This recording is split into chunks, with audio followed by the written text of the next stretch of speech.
Expensive. That is the word of the day.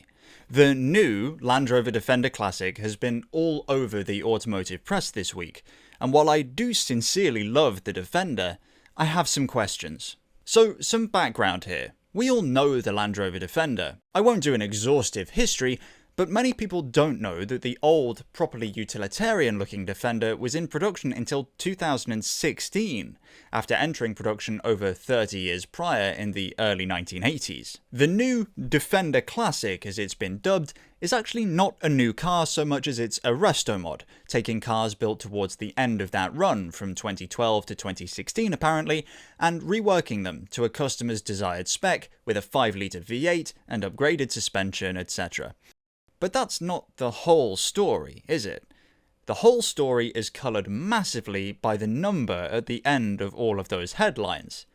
£190,000. There's no two ways around it, that's insanely expensive, and apparently that's before tax. If you've clicked on this video, you probably already agree with me on that.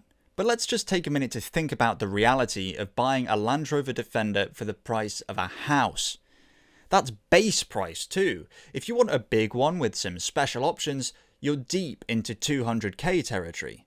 Again, for a Defender. Now, some of you might be wondering, what's the big deal here? And to be perfectly frank, this doesn't really actually matter at all to anyone other than the people shelling out 5 times the UK average salary for an ostensibly blue-collar working car, which of course these are not. But I take the point that this is not uncharted territory for Restomods price-wise. In fact, compared to some, it's maybe even conservative. But this Defender doesn't have a crazy trick up its sleeve. It's not now all made of carbon fibre or anything, and while the new interior is almost certainly an upgrade and the full package is surely lovely, the price tag speaks to a broadening disconnect. Let's be real. They're charging 190 grand because they can.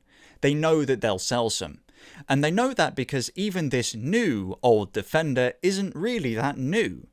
The default spec, crucially including the 5-litre V8 and 8-speed automatic, options that can't be changed on the new car, are the same as the 150 70th anniversary cars Land Rover built in 2018. Those too were Restomod cars that were picked out and reworked and sold at the time for £150,000 each. I guess Land Rover never promised not to do it again, but is a run really limited if you start making more of them 6 years later? I don't know the answer to that. Maybe you do. Comment below your thoughts, but if I'd bought a 70th anniversary car, I might be slightly miffed. Now, of course, Land Rover is highly incentivized to do this. Production of the old Defender has ended, and undoubtedly putting a car like that into production today would be a regulatory nightmare. Likely completely impossible, and only possible until 2016 because it had been in continuous production since the 80s. But the dilemma, of course, is that the cars are still enormously popular, and seem to be holding or gaining value in the second-hand market like few other JLR products can. So how do they make money out of cars they can no longer produce? Well, buy back old stock, strip them, rebuild them, and sell them for 200 grand. Why not? But I don't understand the buyers. How much money would you need to have in order to be able to justify spending 200 grand on a 10-year-old Defender with a little screen in it? It completely boggles my mind. And I promise I'm not just poking because I own a Land Cruiser. Hey, if I could stick a hedge unit with Apple CarPlay onto the dash of my Toyota and sell it for 200k, I'd do it in a heartbeat. First thing I'd buy would be another old Land Cruiser, and then maybe a house. I'm not trying to be obtuse. I understand that the Defender Classic is a cool car, I do genuinely like it, but it represents a massive distortion from the utilitarian roots that made the car cool to begin with. The commodification of blue-collar aesthetics and the co-opting of it by people rich enough to buy a 200k Defender just is weird with me. This is the ultimate G-Wagonification of the Defender, I suppose.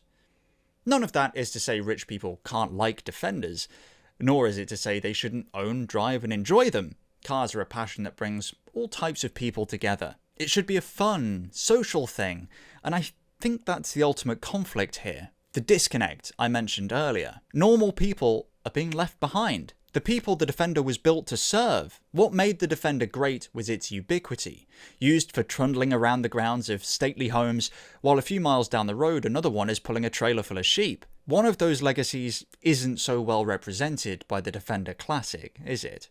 Now, arguably, all of these same criticisms could be levelled at the not-so-new Defender, but I think everyone kinda gets that car isn't really built for the same use case in mind as the original. Not to suggest it isn't capable, I've heard it very much is, but we all know what I mean, right? For exotic cars, performance cars, or cars that were rare and, for want of a better phrase, interesting to begin with, expensive Restomods seem like a reasonable thing. Reasonable in this case is relative. Unapologetically play things for the rich. I don't mind that in concept, but how can the Defender Classic be unapologetic? That being said, at least they've done a good job of it, even if it is far too expensive. Evoluto's F355 Restomod springs to mind as an example of what not to do. While I'm sure it's much better than the original, they certainly missed the mark aesthetically. At least Land Rover understand the purpose of a Restomod. But what do you think? Let me know in the comments. I'd be fascinated to hear some thoughts on the subject.